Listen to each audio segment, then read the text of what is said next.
All right, let's talk a little WNBA. We've got some drama in the W. We'll get to that in a little bit. Although, when do we not have drama in the W? Let's be real. But we do have Caitlin Clark in action today. The Fever are at home. They're laying 2.5 against a Dream team that they've struggled against this year. And the Dream have been a solid team. They think they were a little undervalued coming into the season with a lot of changes, a new head coach, but they have certainly held their own against the Fever. They've won 2 of the 3 matchups, covered in both of those ones as well. And then Indy won by 5 in the second of the 3 matchups, and they were 4.5-point favorites. So Indy just barely covers there by the hook. We had Jim Turvey on earlier in the show, Sam, and he likes the Atlanta Dream on alt lines. 7.5, -7.5, he said. I'm not going to be that bold.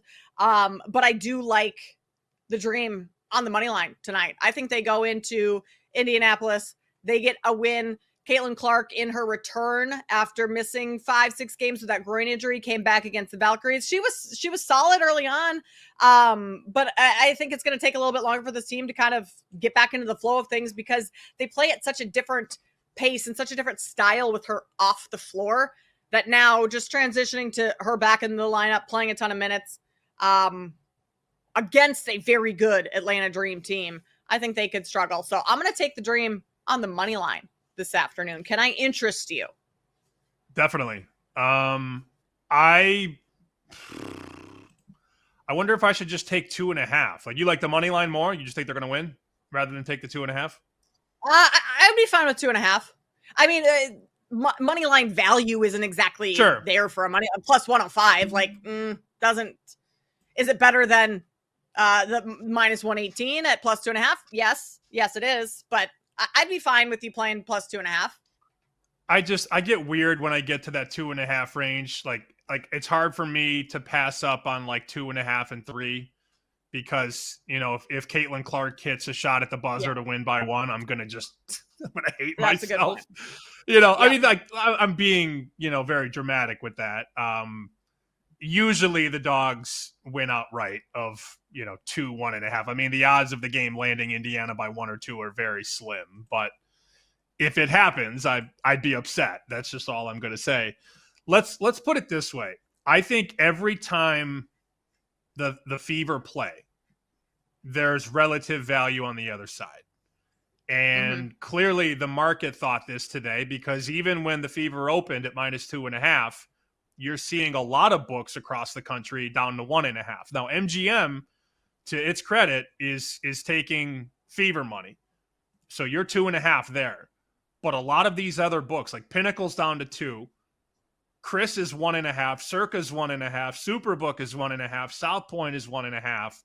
So there have been some pushes on Atlanta. It's difficult to ignore a low number on the Fever to begin with that gets bet even lower.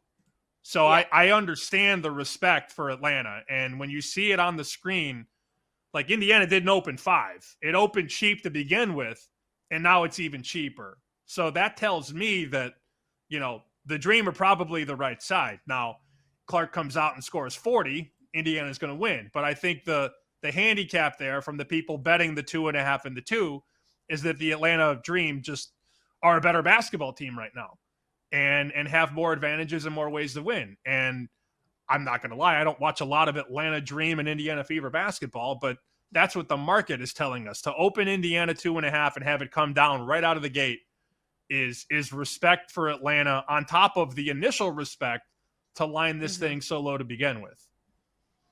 Yeah. Great points. Great points there. Can't argue at all. Caitlin Clark, her points prop today, 17.5.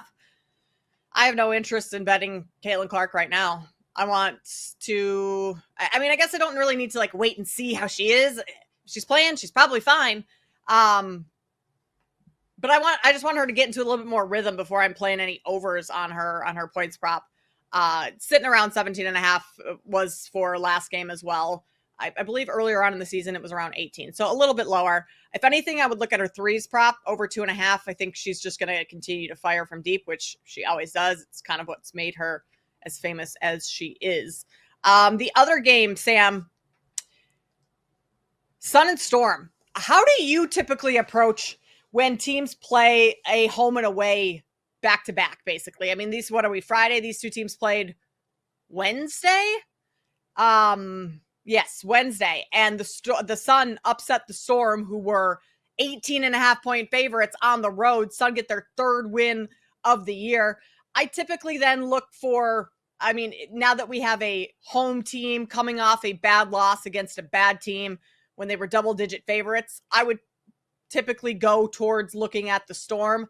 18.5 is a lot to lay. Instead, I'm going to go with Seattle Storm's team total over. I love playing team totals in the W. 87.5. They're averaging 87 points per game at home. But then you add in how terrible this Suns defense is, the motivation factor of just losing to them. I think that the Seattle Storm try and run this one up. But are there any other angles that you take when you have a home and away series with two teams?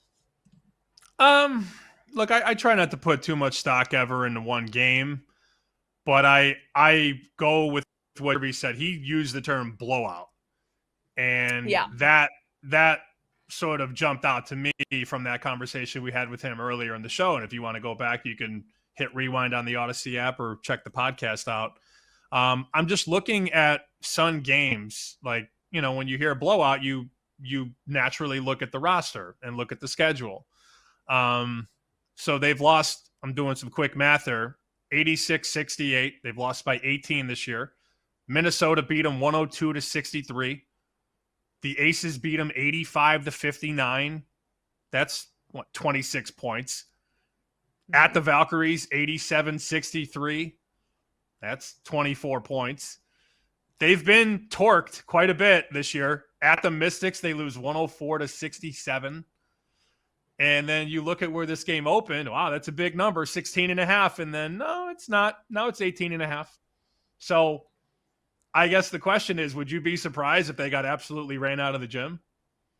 No, I think that's more than likely what happens today. I mean, prior to going into the last matchup where the Sun won, they had lost their last 5 games by at least 16 points. So, like, they're consistently getting blown out. I guess, I mean, yeah, I'm fine laying the 18.5. Let's do it. Twist my arm.